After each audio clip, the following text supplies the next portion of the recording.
Hello and welcome to another episode of Dude, Is This Thing On? I'm your host, Tyler Daswick, and joining me, as always, our producer, Emilio Cariotti.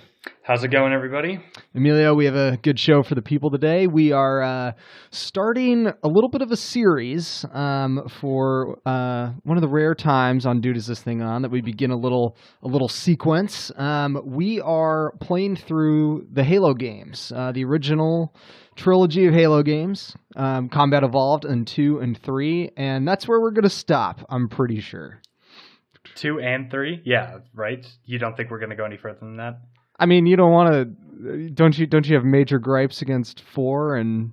Well, no, but there's a couple couple extra Halos in there that, don't fall in the technical series. Okay. You got your ODST and your Halo Reach, man. So I don't know, if you like what you see in the Halo 3, then maybe we go full Monty and just go all Bungie games. Okay, yeah, then who's to say? This trilogy, the sky's the limits. The stars are the limits. The stars are the limits. The trilogy could become a cycle, become a saga. We'll see. But we are going to start today. We played through Halo Combat Evolved last weekend, so we're going to talk about that on this episode. Before that, we're going to open with a little bit of a Westworld check-in, and after State that, of the Union, as you called it. Yes, State of the Union on Westworld, and then after we're going to do the grab bag, as always. All right, sounds good, dude. Okay, I want to start here on Westworld because. What I can't tell is, so last night is episode 7 of 10, and if you were to read the Wikipedia summary of this episode, it would seem like it was a huge deal in the show. Yeah. But okay. with how many people like got shot and shot but not killed. Injured, maybe killed, some were not sure. The Wikipedia summary would seem intense, but the episode didn't really present a lot of this stuff like it was this world-shaking thing it might have been. Did you get that vibe? No, not at all. I actually didn't really like the episode last night at all. I didn't think it was like world-breaking. I don't know. If you're trying to tell me it's supposed to be like the Red Wedding of Westworld, I'm going to have to disagree. I don't think it was at all. Well, I mean world breaking like on paper. Like the Man in Black ends bloody on the ground. Maeve ends bloody and wounded on a stretcher. Bernard is killing people, and all these pieces have moved. That was my feeling though. Like on paper, this was supposed to be a big deal, but it didn't feel like a big deal. No, it didn't. I agree. Yeah. Why is that? It seems like you're surprised by that. The last 2 episodes, haven't really liked them. I feel like the gravity of what they're trying to get across to us is being like lost in translation or something like that. I don't know. Maybe they warrant like an extra viewing each because I've only seen these 2 episodes once a piece. Mainly because I didn't really like them that much, so I didn't really want to go back and rewatch them. I get what you're saying. Like, obviously it's supposed to be a big deal that the Man in Black, his story arc might be cut short, which I totally thought they were killing him off, but then you kind of just see him bloodied like he somehow crawled out of the battlefield, and me and my girlfriend were actually like kind of disappointed. We were like, oh, okay, then why'd you have to shoot him like a whole bunch? We're assuming that his daughter is going to save him, and then they're going to have their little like arc or whatever together. Yeah. And then Maeve gets lit the fuck up. And then worst of all, poor Lawrence, man. He catches one early. Which I knew was coming. Like, I know he's not that important of a character, but I like Lawrence, so it was sad to see him go. I don't know. I didn't think it didn't seem... I understand that it was supposed to be important for the story and stuff like that. Like, I get it, but, like, it didn't feel that important to me. It just felt like a kind of blah episode. Yeah. So that it didn't seem too good. I don't know. The series really had me in the middle here, and now it's actually kind of tapering off. So hopefully the next 2 episodes are really gonna bring it home. Yeah, that makes me think of one thing I'm gonna hold on to and remember.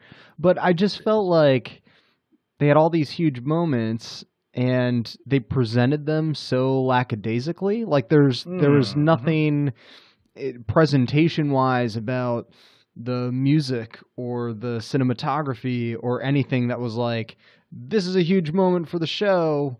Let's go all in. Let's bring as much style as we can, as much flair as we can. Like, he just shot, Ed Harris and left him bloody on the ground, and we've never seen that before. But they just treated it like any other thing, which was just like any other death. Yeah, it's just weird.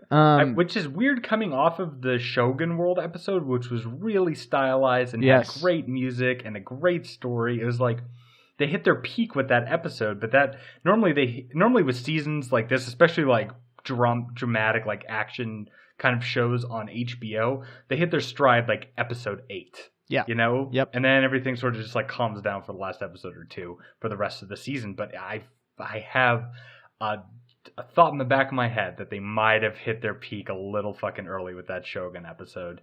Because I totally get what you're saying, especially the last 2 episodes. Honestly, they were just like straightforward, like almost single camera, like sitcom filmed, where it's like just people talking, and that's people talking, and okay, cool, more private military guys got killed. I don't really give a shit about any of their characters, so that has no bearing on me whatsoever.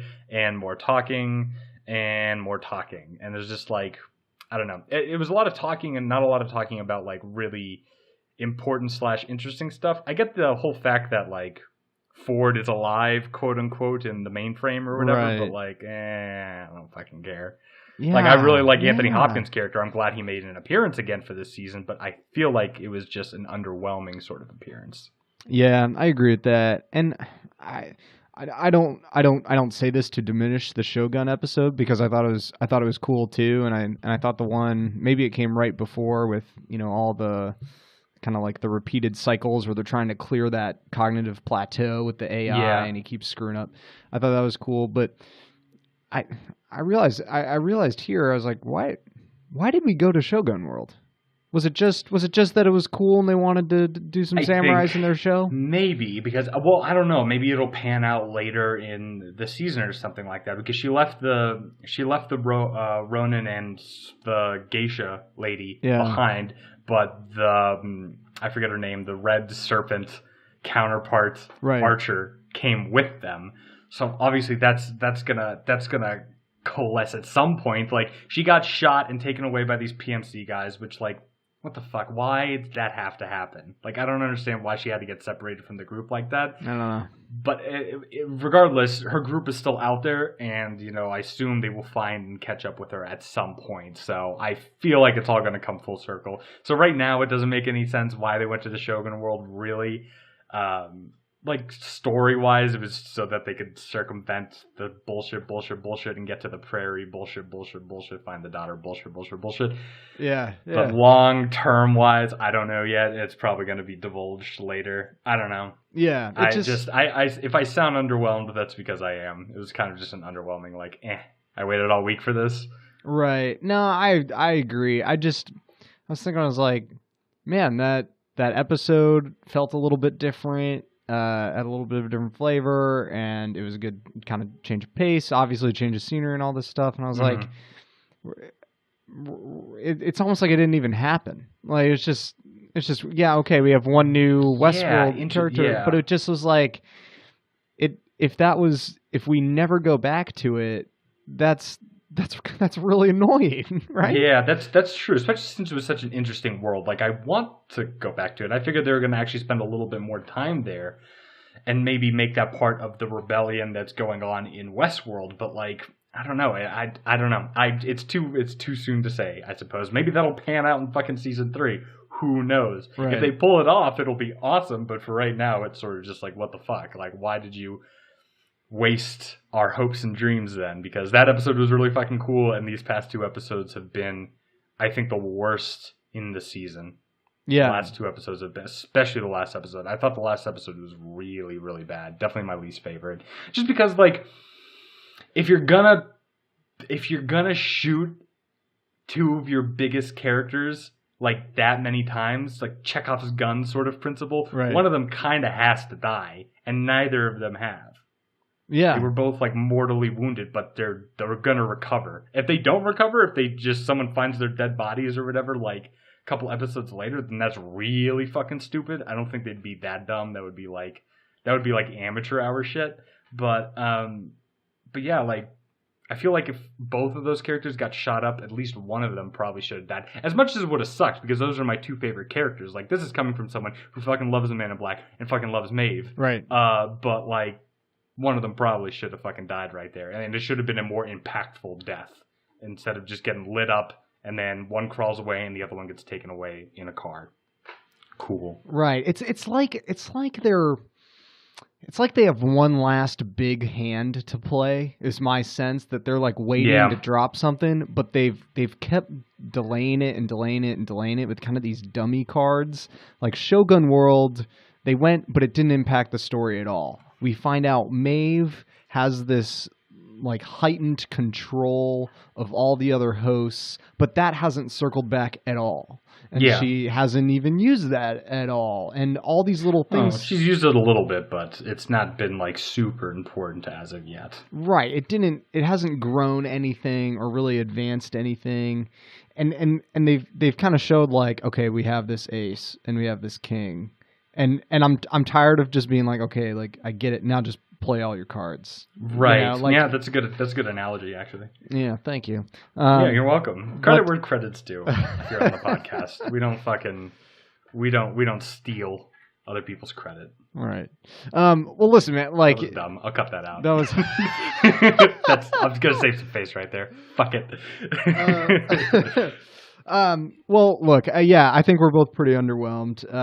We have 3 episodes left in this season, and we'll see. That's Westworld. But dude, let's talk about Halo. I really want to talk about Halo. Cool. You know what? I am so glad that you are this excited, because honestly, I figured you were just gonna play the game to humor me, because I'm fucking bored. But you seem to have really taken a shine to it, so I'm excited. Let's talk about Halo. Yeah. So here's what has really been impressed upon me in what I've been reading and looking up after the game, and this is kind of what I want to ask you about. You just did stuff on Halo CE, right? You did not go any further with the story. No. I didn't look at the sequels or anything. It's a very spoiler heavy, like, couple of games, so try and avoid that as best you can. Okay. So and we will keep this discussion purely on the original. Oh yeah. No, game. I'm not gonna drop some bombs like Snape kills Dumbledore. Come on. Right. Don't worry, I'll edit that out, folks. Yeah. For people who've been living under a rock for fucking 8 years. Yeah. Okay. So here's where I want to start, actually, back in 2001 when the game comes out, because I think what I've really garnered an appreciation for is, it's considered one of the greatest video games of all time. Knew that.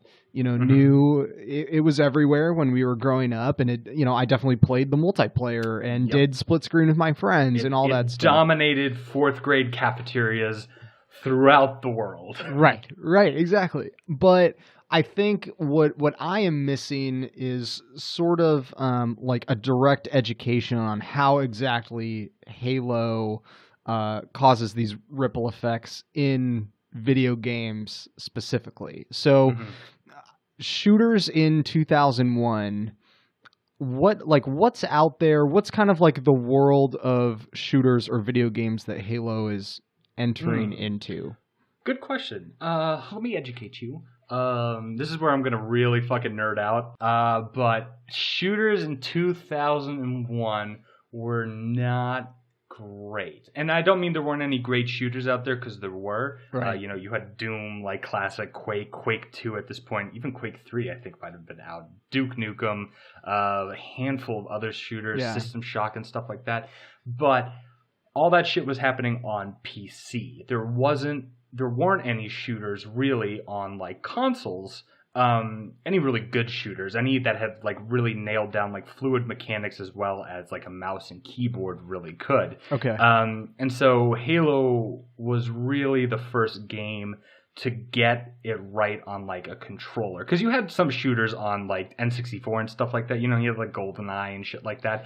But if you've ever taken a look at an N64 controller, it's stupid looking. Let's be real. You have to either have. Sorry, I keep cutting you off. No, it's okay. I was just gonna say, everyone loved GoldenEye, and GoldenEye was totally the game, and that was awesome. But man, you go back and try and play GoldenEye now. It's impossible. It's impossible. It's impossible. How did we do it? I don't know how I played any games on the N64. I didn't have one, luckily. Well, not luckily, but I didn't have to like deal with that. I had a friend who had an N64, and so I would just go over to his house and play all the games. I had a PlayStation, like a champ. Yeah. But I mean, you either had to have like 4 thumbs for the N64 controller or like 3 arms. Pick your poison. Right. But Halo was really the first game to come out on the console accidentally, almost. It wasn't originally even released for the console, or was not supposed to be released for the console. Really? Is that true? Oh yeah. I can go way back to like its conception, but essentially it's the first major first-person shooter to come out on a console that works so well that pretty much every shooter that follows it mimics its sort of control layout and design, especially the ability to use like 2 joysticks on one controller to like aim and navigate at the same time. Fucking nobody had really been able to do that very well, and a lot of people had thought that shooters were just going to be relegated to PCs because you couldn't replicate the fluidity of shooting on a controller like you could on a mouse and keyboard. And so Wow. that was the state of the union of shooters back in like 2001. And yeah, to answer your question, like originally it was supposed to be a Mac game. It's supposed to be like it's pretty much going to launch Mac into the gaming market, really. Okay. But at the time, Mac was kind of running into trouble and stuff like that, and Microsoft actually swoops in and sort of saves the day. They acquire this company, Bungie, and have them work on this shooter for their new console, the Xbox, which was going to launch them into the console market against like Nintendo and PlayStation and like Atari, if that was even still fucking around, and all those other consoles that had really come out in the late 80s and 90s, and was really starting narrowing just to a couple companies. So they wanted in on that, and this was going to be like their flagship product. Got it. Okay. And so that's how it got to the Xbox. Okay. So I had never thought of that. Okay, in terms of like console versus PC, because I can imagine that Doom and Quake and then Half-Life is out by then, and that's true. And I feel like it's always been communicated to me that Half-Life was kind of the gold standard for how a game mechanically controlled, but also was put you inside a compelling story and world with unique monsters and weapons and all that stuff. And you see definitely some of that influence in Halo, right? Yeah, absolutely. It would be dumb to say that Halo doesn't take influences from other shooters before it. It's not like it revolutionized 100% of everything, but it took some things, especially from Half-Life, and sort of redesigned it for itself and did it well, and it did some of those things a lot better, and that's what sort of propelled first-person shooters to be the way that they are today. Honestly, you can look at any first-person shooter today, and whether it's the controls or the regenerating health, you can look at it and see like, oh well, that comes from Halo. Like that has its origins in that game somewhere.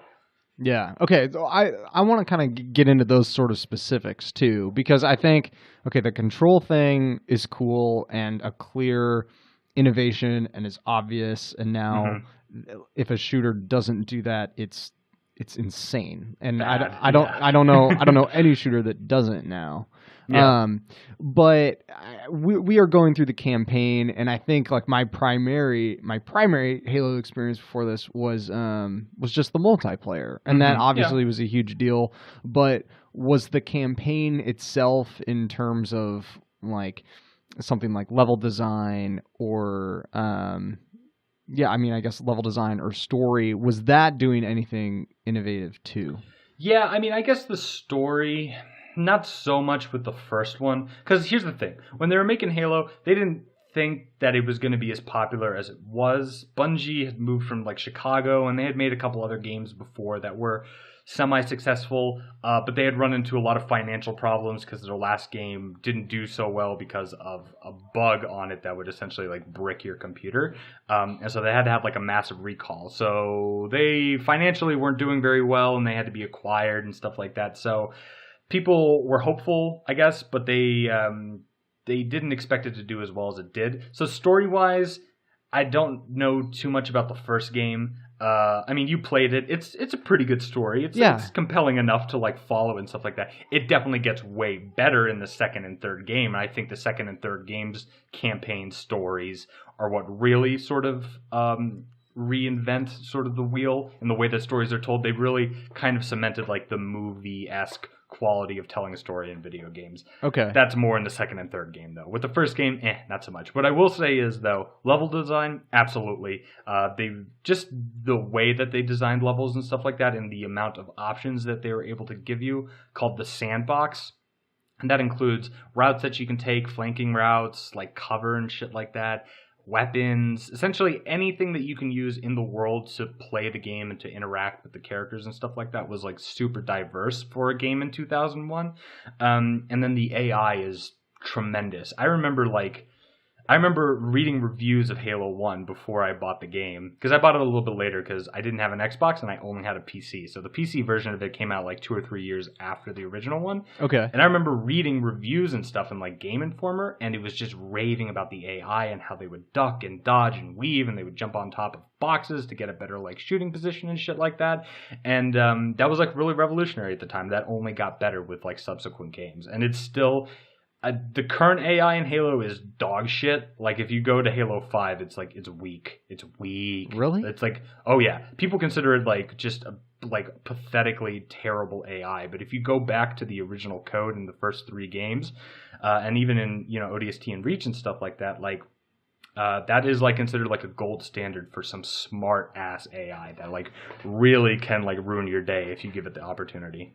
Yeah, I think we'll talk about AI, and I want to circle back on level design, and I can give some of my impressions. But, I mean, we had some kind of funny, spontaneous moments where, I was shocked at certain points that it was a 2001 game because, we'd, especially toward the end where the difficulty ramps up, I'd be aiming at an enemy and would pull the trigger, and the enemy would duck and move out of the way. I was like, what?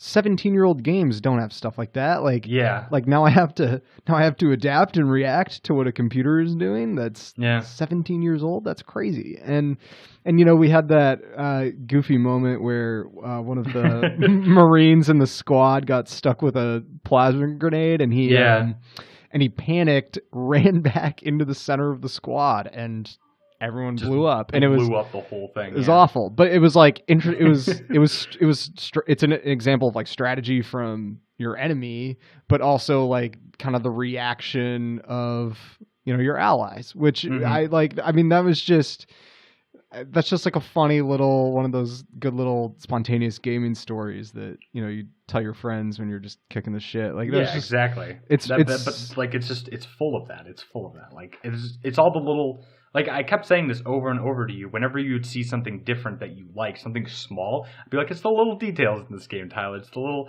it's the little warthog antenna, like, flickering as you go over, like, a hill. It's the little, like, energy battery thingy draining or whatever on your gun when you're firing it. Like, it's going from plain nothing to yellow to red to flaming hot, and the vents open up and it just spits out, like, heat and stuff like that.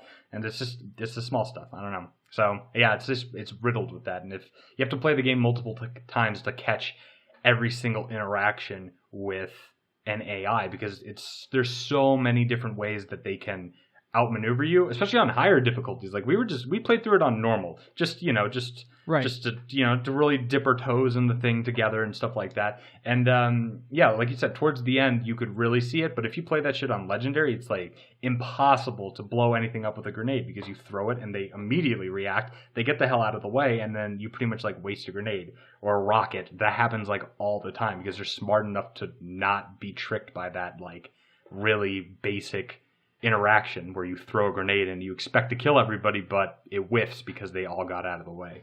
Yeah. Wow. And I think, and that on our difficulty too, like where the level design really stood out too is how the enemies were sort of like working within those environments. And like at one point, I was in this really narrow hallway. You were in this sort of adjacent hallway, and we had a pair of hunters, and a hunter came and blocked the door that was my only way out. And if I wanted to escape, I would have had to like advance and make a turn right in front of him. And but it was a cool marriage of level design and all of that sort of like artificial intelligence code, because he was acting in a very intelligent way and basically had me pinned. Yeah. But the level still gave you space to react intelligently, and you could circle around behind him and shoot his weak spot in the back. And there were a couple moments like that where there was really like sort of a cat and mouse dynamic where the levels had space to sort of, you know, do those sort of complex interactions between you and the enemy, but also pose a legitimate threat. So you just couldn't be like a savvy human all the time and trick a computer. Does that make sense? No, I understand what you're saying. And that's very unique to like co-op, because if I wasn't there to help you out, you would have had to try and figure out some other way to get through that. And so the game is really good at being it's very co-op friendly, which is 90% of the reason that I wanted to play this game with you, especially coming off of A Way Out, which was slated as a co-op only game. It is just for co-op playing, and there were a lot of things that we didn't like about it that didn't do co-op very well. And here's a game where co-op is not the primary. They understand that is not the primary way that a lot of people are going to play this. They're going to play through the campaign alone, but it still works really, really well with another person by your side. Yeah, it's amazing in that way. I mean, there are a couple parts, you know, where we like were forced into single file situations, and I was trying to like aim over your shoulder. It was really annoying, but those parts are so limited, and that's the other thing I think I was really surprised by is how much space it gives all of the levels. You have so much room to strafe and flank, and you know, you're on beaches and you're in forests, and it gives you this, you know, the sandbox is the word you used. It gives you this huge space where you can go into any corner you want, you can take any path through it you want, and it is so navigable and fluid even in that, instead of just telling you like, okay, just walk down this path, enemies will pop up, it'll be a gallery, you'll shoot them. I just landed on, I think, what the big difference was. It's not a gallery. It's never feels that way. I think that's amazing. And I can't, that's what I can't get over for something so old. It's like Call of Duty has felt like a gallery shooter for now like multiple decades. Yeah. And it just really has.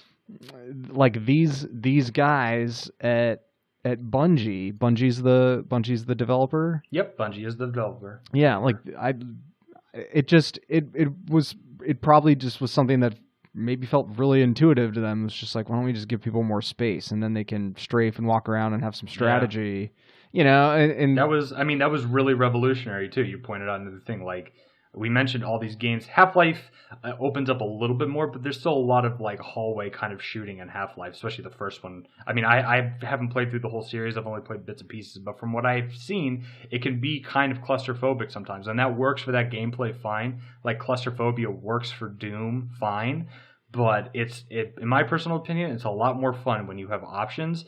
And even the tight levels when we're inside like the Covenant ship and stuff like that, it'll be hallways for 3 or 4 hallways, but then it'll open up into like a hangar bay. And there you go. Now you got multiple levels and multiple ways to get to where you need to go.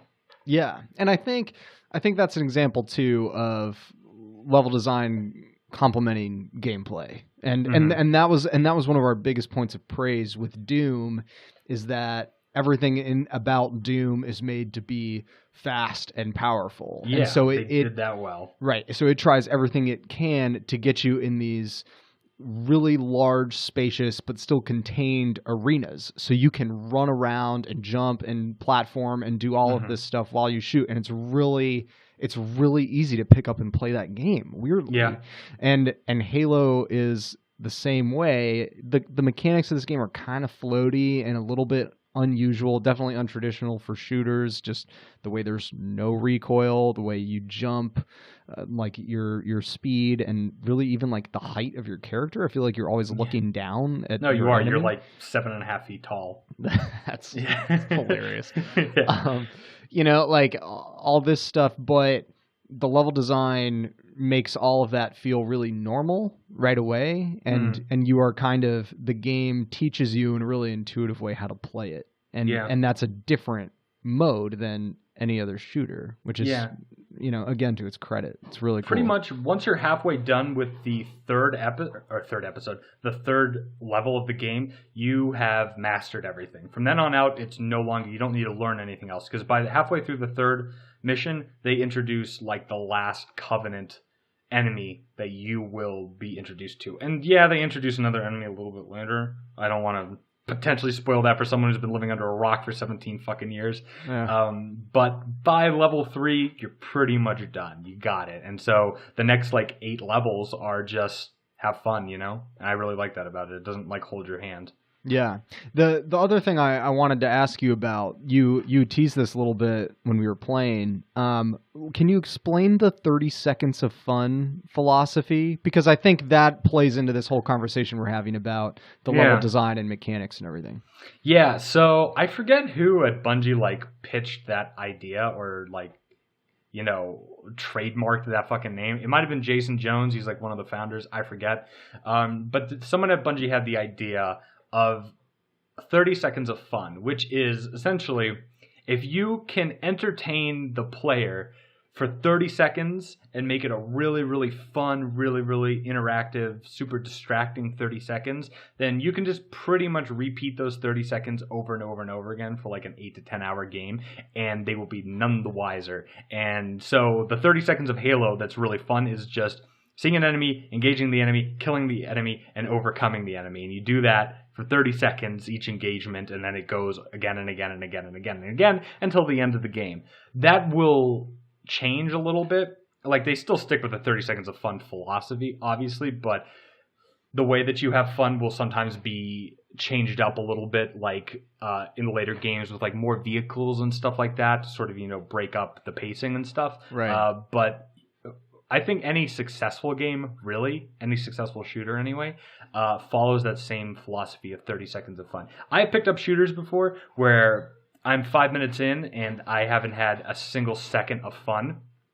And I know it's going to be bad. Because if in the first 5 minutes I haven't had a single moment where I was like, cool or wow, I seriously doubt that's going to come at hour 9. Like, if it hasn't come in the first 5 minutes, fuck, it's not going to be a good game. It's not going to be a good 8 hours. Yeah, you mentioned the vehicles too, and I think that's another point where I feel like it's really ahead of its time, and almost in a weird way, except maybe Battlefield, unreplicated. Like, people don't really. I feel like I could be wrong. This could be my limited experience. I kind of I feel like people don't really try to incorporate vehicles a whole lot, and even Battlefield, it's so scripted. It's like, okay, now here's the tank level, and here's the fighter jet level, and all that stuff. Like, I think it was cool that there were parts of this game where you're like, oh, there's a ghost right there, get in it, and then I could go chase after what's the Covenant tank called? The Wraith. The Wraith. So it's like, okay, then you go up and take care of the Wraith, and I'll handle this ground fire here. Right. And we kind of had the freedom to do all that, and then the levels occupied all of that and accommodated all of that, and I thought it was seamless. It was our decision. It was tactical. It felt strategic, even if the game encouraged you to do that and was like, okay, a Warthog is there, like, you're not gonna not get in, but I still felt like, oh, we have the option to do this. Yeah, we could. There were times where I was like, do you wanna do this? And they're like, nah. Or there was a couple times where we were in Banshees, and I was like, okay, so we could either fly through this tunnel right here, where it'll be super duper dangerous, but we'll get through this area way quicker, and we don't have to shoot all these like 300 guys that are down here, or we can walk through it and it'll take us more time, but we probably won't die. And you're like, let's just fly through. And so we flew through the fucking tunnel because we already had the Banshees. So screw it. Like, we're already in the vehicles. We might as well. But we could have easily just ditched them and walked, or taken a tank, or taken a Warthog. Because by that point, we had so many vehicles around us. Like, we really had to pick up the litter. It was cool. I liked it. I totally get what you're saying. I hadn't really thought about that, but I think you're right. I think you're going to find that in subsequent games, there will always be one level where they give you a tank and they're just like, have fun with it. Yeah. But you don't have to take the tank. I've not taken the tank plenty of playthroughs, and I've decided to take like a different vehicle or to go on foot just to see how different the experience is. Right. And it never feels like like you're cheating either when you have a vehicle. Like I remember that tunnel part where we're like, okay, let's go for broke. Let's get in the Banshee. And you're like, oh shit, 4 of these guys have rocket launchers, you know? And there was a level of, okay, like they anticipated we might do this. And so they still wanted to present a challenge. And, you know, it just, like, man, these guys thought of everything. It's really cool. It's the little things. They really did think of all the little things that most other developers miss. And I personally think like 343 Industries like misses a lot of those little moments where it's like, well, that could have been really cool, but they really wanted you to play the game this way. And so they didn't even think anyone would ever not get in the Warthog, for example, you know? Right. But guess what? It's my 3rd playthrough, and I don't want to fucking play with the Warthog right now. I want to play with the Ghost, so just humor me. Yeah. Can you? Okay, I'm sure this is going to come up as we advance through the series, and it's probably going to become a bigger and bigger part of our conversation about this. But I actually did want to ask you about the relationship between Bungie and. Do you say 343 or 343? 343. 343. No one says 343. Okay, 343 then. Come on, don't be a fucking loser, Tyler. Don't be a noob, damn. So 343 we're playing the Master Chief Collection. Yes. So did they do the remaster? Yes, they did all the remaster. So the Master Chief Collection is theirs. They just took the original games. For the first game anyway, they took the original game and essentially just polished it up. All the mechanics are exactly the same, story is the same, cutscenes are the same, audio is the same. They didn't really change any of that. They just changed the look of the game. Yeah. You'll see with the second game, they went a little bit further. They still didn't change the story or anything like that, or the mechanics or anything. They polished it up. They completely redid the cutscenes. They follow the same exact thing. They just look like really, really, really nice now. And that was done by Blur Entertainment, Blur's Interactive. I forget their full name, but it's called Blur. And they did the cutscenes. And they redid some of the audio, like sound effects. None of the audio for the people, like the voice tracks, but they redid some of the audio for like sound effects and stuff like that. So you'll see that is a little bit different. And you can always just play it in the original game, like the original version if you want. You can just hit select and go back. But yeah, they essentially did the remaster. Their first game that they did was the Halo Anniversary Remaster, which came out in 2011, I guess, because it was the 10-year anniversary of Halo CE. So 7 years ago. Okay. And at that point, Bungie, I think, had already finished Halo Reach. I think came out in 2010, I want to say, or 2011. And they were done. So they had pretty much walked away from their franchise. So that was 343's Industries' like first sort of step into the public light, really, with the new franchise. And it was really well received. Everyone really fucking liked the remastered edition of Halo CE. Everyone dug it. Yeah. Then they followed up, I want to say they followed up with Halo 4. A lot of people liked it. A lot of people didn't. I was in the didn't like camp pretty staunchly. But a lot of people liked it. A lot of the original fans still actually liked Halo 4. So more power to them. But then they decided to do the Halo Master Chief Collection, where they were going to do the Halo CE Remastered, the Halo 2 Anniversary Edition, which is the big reason why a lot of people bought the Master Chief Collection. Okay. And then they were going to port over Halo 3. They didn't remaster it. They just made it 60 frames a second and high definition, so ported it over to the Xbox One. And then they threw on Halo 4, just in case you didn't have it, into the campaign as well. Got it. And it was a fucking disaster. People really hated it. It didn't work. Like it would constantly crash. Some of the Redux, the Anniversary Edition of Halo 2, a lot of people didn't really like it all that much. I personally thought it was really good. I didn't run into any technical problems, but apparently a bunch of people ran into technical problems, and the matchmaking was completely broken. So Halo 3's multiplayer is considered the best in the series. Like if Halo 2 is a close second, a lot of people will say that was really good too, but Halo 3 is really the gold standard. And the matchmaking was so broken for Halo 2, like matchmaking, Halo 2 Anniversary matchmaking, and Halo 3 matchmaking, that most people couldn't get into a game. They would run into problems, it would crash, it wouldn't connect, like they would be in lobbies for hours and hours and hours, so it fucking sucked. And 343 Industries promised they would come in and fix the whole thing and do a bunch of patches and stuff like that. They did a few patches. It fixed some issues, not all of them. They threw in Halo 3 ODST for free, so you got that for free. You can just go to the Halo 3 menu and then swipe over to ODST, and you got the entire game right there. Whoa. But they did not do the major patch that they had promised to fix the matchmaking, so a lot of people still can't get into games. And they were supposed to do it, I think, this past November, and they missed their deadline, and a lot of people were really, really pissed off at them. And then they come out with Halo 5, which people, even longtime fans who liked Halo 4, consider it like just dog shit. So dang. Yeah, well, they have mixed reception, I would say. Okay, well, we can get more into that as we keep going.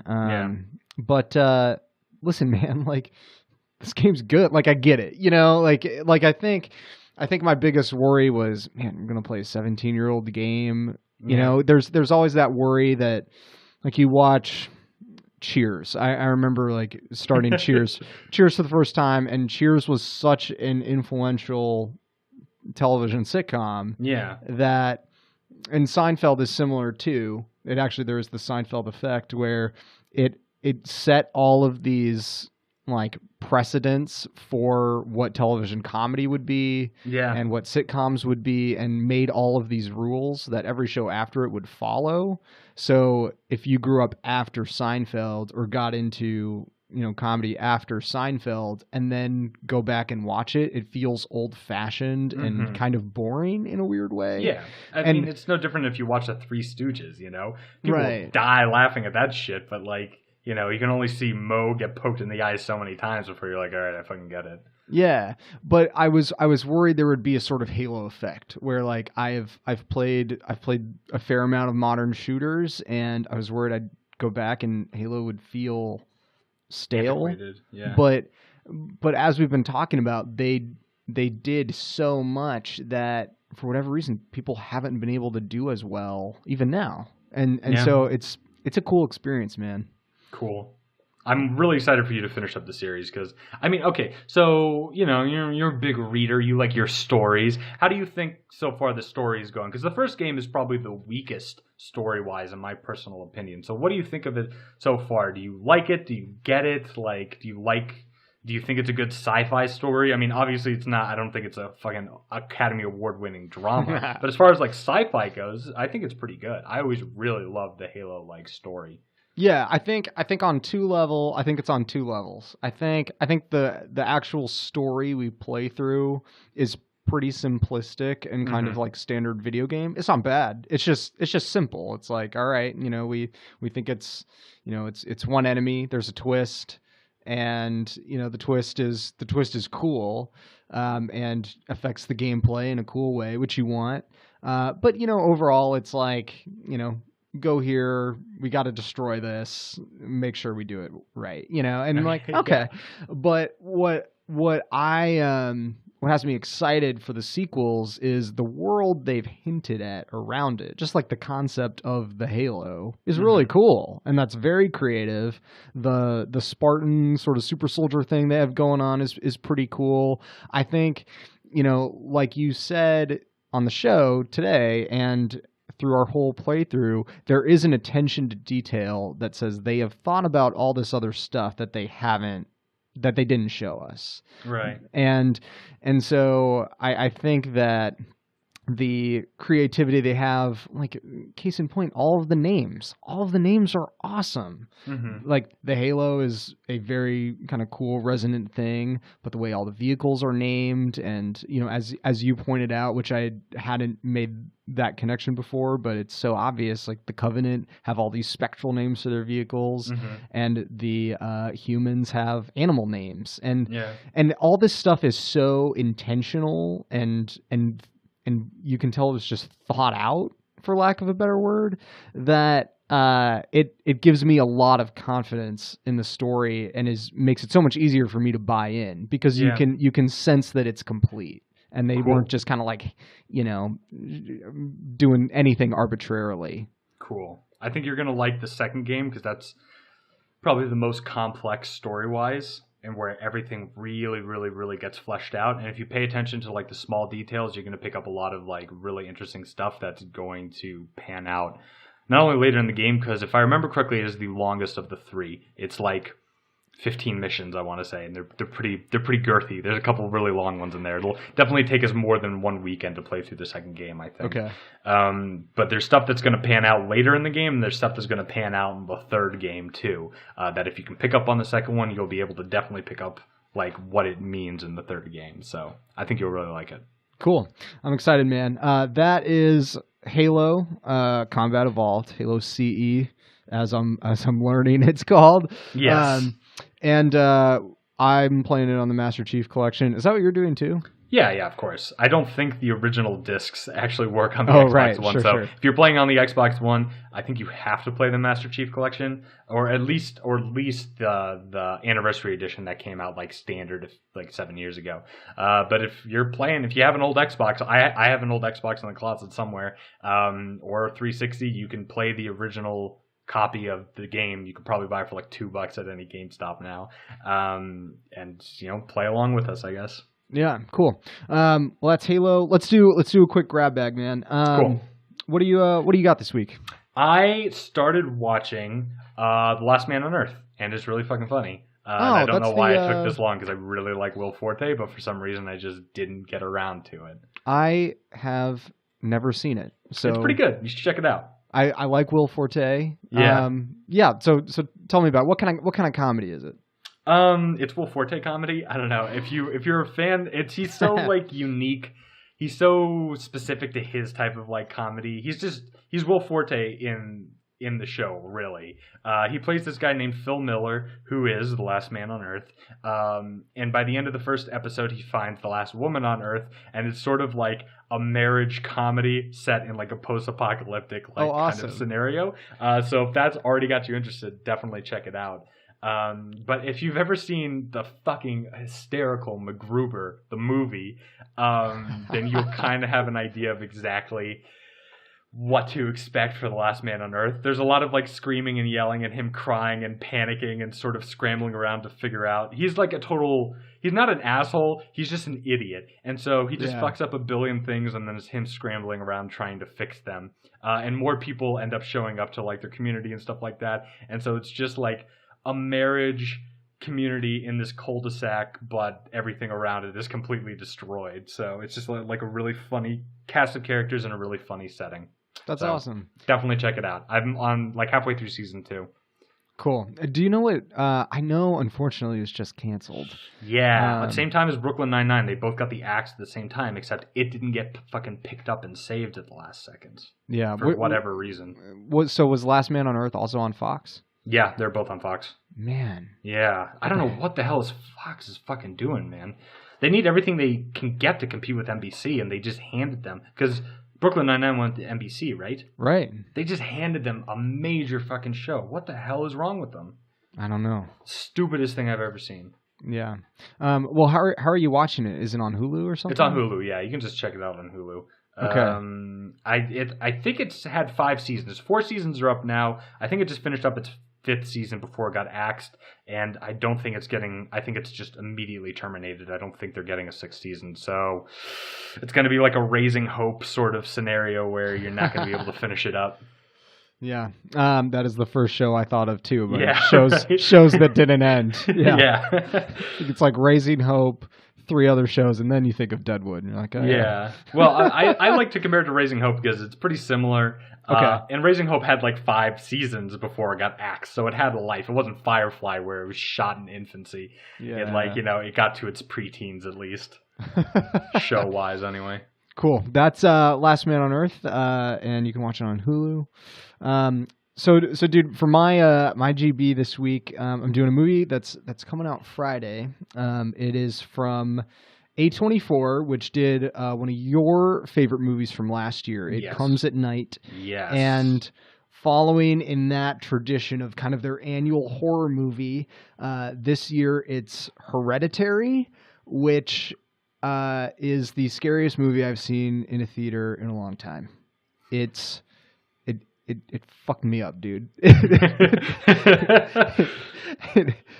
Yeah, it was a tough experience. I didn't see a lot of it because I was hiding behind my hands, and I legit like I was kind of so at the screening that we went to wasn't very packed. No shocker for an artsy, scary movie. But I sat all by myself in kind of the corner of the theater, and man, by the end, I was exhausted. I was really tense. I was I was like really like tight, like your muscles get tight. Yeah, you just get like exhausted afterwards. Yeah, your whole body's tensed up like you're on a roller coaster, but for like 3 hours. right. I was like, I was walking to my car and kind of like shaking a little bit. It was really intense, but it's the kind of movie you can't say a lot about because after you watch it, you can tell that even the trailer, which is freaky enough on its own, yeah, it gives too much away. The trailer is actually extremely clever in that it gives pretty much nothing away. Okay, never mind then. Good. Yeah, That's not what I thought you were gonna say. Yeah, the trailer actually communicates a movie that is pretty different than the movie they get. Which I ended up really appreciating because there's some stuff that I think if I had known beforehand, A, I might not even have gone, but B, were just insane surprises. I'll say this because I think this is kind of the best way to for someone to know if they're in or out. It is not a lot of jump scares. Those do happen maybe 2 or 3 times. Mm-hmm. I think it's like an hour and a half movie. Pretty short. Yeah. Not a lot of jump scares, but they do happen. It's a scary movie. It's a lot of just for the first half, a lot of implication. Like, here, look at this, and it's going to unsettle you a lot, and you're going to think it's going to pay off in some way, and then for the whole rest of the movie, you're just waiting for it to pay off. Oh man! And so it kind of gets its hooks in you, and then you're just kind of dragged along. And then the final 20 minutes is when everything starts paying off, and it's horrifying. Damn. Okay. There's stuff where the camera will start focused on one thing, and then in one shot will pull back and reveal something else in the frame that changes like the context and is super creepy. And it just is super, super effective. I walked out really, really shaken. But man, the more I think about it too, the more I think it's just a really good movie. And cool. And I would recommend it in a weird way. It's really, really scary, but I think it's great, and I think it's really worth seeing. Toni Collette is the lead, and she could get an Oscar nomination. She's that good in it. I don't think a horror movie's gotten an Oscar nomination in like 40 years. Well, we had Get Out, but that was the first. Damn, it was the first in a long time. Yeah, that's true. It is really, really well done. The director, it's his writer-director debut, which is crazy. Ari Aster. It just, all the pieces are great, and it comes together to make a really good movie. I'm shocked I'm recommending it, but I recommend it. It was great. Cool. I probably won't see it. Yeah, I don't do horror, man. It's tough. That sounds horrific. I saw the trailer and I was like, nope. Yeah, the trailer's insane. My favorite line of criticism about it since I saw it is Alex Dowd at the AV Club said it was emotional terrorism, which is like, holy shit. Fuck that. Yeah. Cool. All right. Well, if you've got balls of steel, then definitely check that out. But I'm going to go to Weenie Hut General and totally skip that one out. Fuck it. Yeah, that's Hereditary. Comes out on Friday. I think it gets a wide release too, which is cool. Cool. Good for them. I hope a lot of people show up, just not me. Yeah. But hey, man, that'll do it for this episode. If people want to find you or find us on the internet, where can they do that? They can find us at the usual spot, YouTube /Dude Is This Thing On. Just search Dude Is This Thing On. Just Google Dude Is This Thing On, and you should find us. Look for the headphones. We're also on SoundCloud. And you can find me on Xbox, Evil Elmo. That's cool. About it. You guys can follow me on Twitter at Tyler Daswick and catch up with my culture writing at relevantmagazine.com. The Hereditary review will be up on Friday. Cool. So there's Good, that. Everyone, thanks for joining us for another episode of Dude, Is This Thing On? We'll see you next time. See you guys.